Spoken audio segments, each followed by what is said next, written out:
Hello, friends. Welcome to day 74 of betting $100 a day every day for a year. And more importantly, welcome to March Madness. The wait is over. The chaos is about to begin. Now, I got to be honest, I wasn't hoping I was going to go 0-4 in the first four play-in games leading into the big tournament. Not good. Thankfully, I did get at least one hockey win last night to soften the blow. We hit the under 6.5 in the Stars and Avalanche. It was a sweat-free winner, but that was the only win from last night. So, what was it? 2 days ago, we had a huge day, and now the last 2 days we've gone a combined 1-7. Not good. Last night, 1-3 for a loss of $45. That brings our year-to-date record down to 131 wins, 150 losses, one push, for a loss of $312.03. All right. All we got to do is just have a hot March Madness. What if I just don't lose a bet the next 4 days? How about that? That's possible. All right. I have a lot of bets for today. If you saw the article that I tweeted out this morning, I did bet on all 32 round of 64 games. I bet on every single March Madness game. I do it every single year. But obviously I can't have, I guess it'd be 16 bets for today. I obviously can't do that for this challenge, so I have narrowed down a few of my favorites. I also tossed in a little tiny parlay as well, so we're going to get to those in a moment, but we're going to start off with 4 different $20 plays for today, all in chronological order for today's March Madness action. Let's get into them, starting with a $20 bet on Troy against Nebraska, under 138.5, minus 115. These two teams come into this game ranking in the top 55 in the country in three-point shot rate, so they're both three-point shooting teams, but they also both defend the perimeter extremely well. Nebraska ranks 7th in opponent three-point field goal percentage. Troy ranks 43rd. Both teams also played a relatively slow pace. They rank 218th and 309th in adjusted tempo. So I think we're going to see strong perimeter defense. I think we're going to see a lot of missed three-point shots. I'll go under 138.5 between Troy and Nebraska. Next up, we got $20 on North Dakota State plus 16, minus 110 against Michigan State. The metrics between these two teams extremely similar. Michigan State ranks 81st in effective field goal percentage, but North Dakota State ranks 86th. Michigan State ranks 43rd in defensive efficiency, but North Dakota State ranks 58th, right behind them.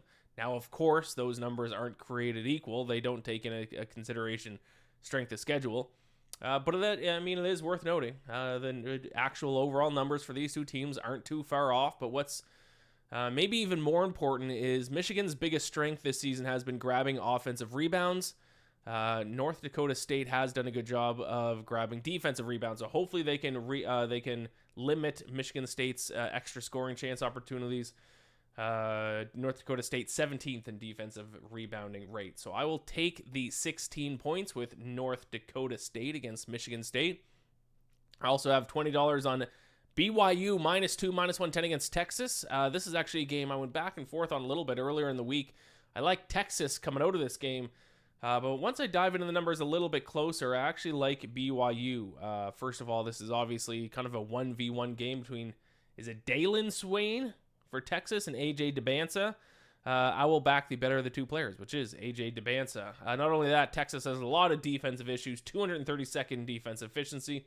BYU is 114th in that metric. BYU also the better shooting team. And also I am favoring Big 12 teams a little bit in this tournament. I don't really think you can argue about the fact that the Big 12 was the best conference in college basketball this season, so I'm going to rely on that and back some Big 12 teams in the opening round. So I'm going to take BYU. I'll take AJ DeBansa. It'd feel kind of weird for him to not win a single NCAA tournament game. So I'm going to take the Cougars -2, -110. $20 on the Georgia Bulldogs -2.5, -102 against the St. Louis Billikens. I know the Billikens were fun this season, but to be honest, I don't even know how truly good they are now that they're matching up against a power conference team. But probably my biggest concern with St. Louis is their turnovers. 235th in turnovers per possession. Now they take on an SEC team in Georgia who ranks 81st in opponent turnovers per possession. So if the Bulldogs can force some turnovers, win the turnover battle, I'd be surprised if St. Louis has the tools to hang with what I think is an underrated Georgia team. So I will lay the 2.5 points, -2.5, -102 on Georgia. Let's get into a parlay. $10 parlay. It's a small moneyline underdog parlay. I'm going to parlay together the TCU Horned Frogs to upset the Ohio State Buckeyes in the first game of the day, along with Texas A&M to upset St. Mary's a little bit later in the day. That comes out to +452.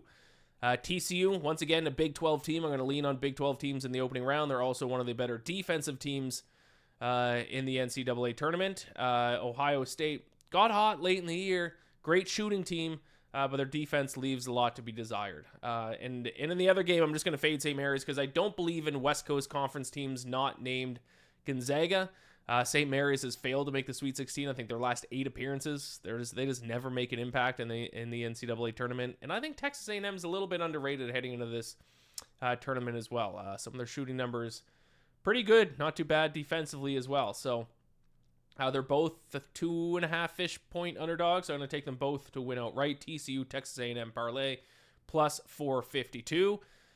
And then my biggest upset of the day, $10 on Hawaii. The Rainbow Warriors +980 against Arkansas. It is time to respect the Big West. Hawaii, one of the best defensive teams in the country, 8th in defensive efficiency, 22nd in opponent 2-point field goal percentage. That's going to be big because Arkansas, well, first of all, they're bad defensively, 202nd in defensive efficiency. Number 2, they have one of the highest 2-point shot rates in the country.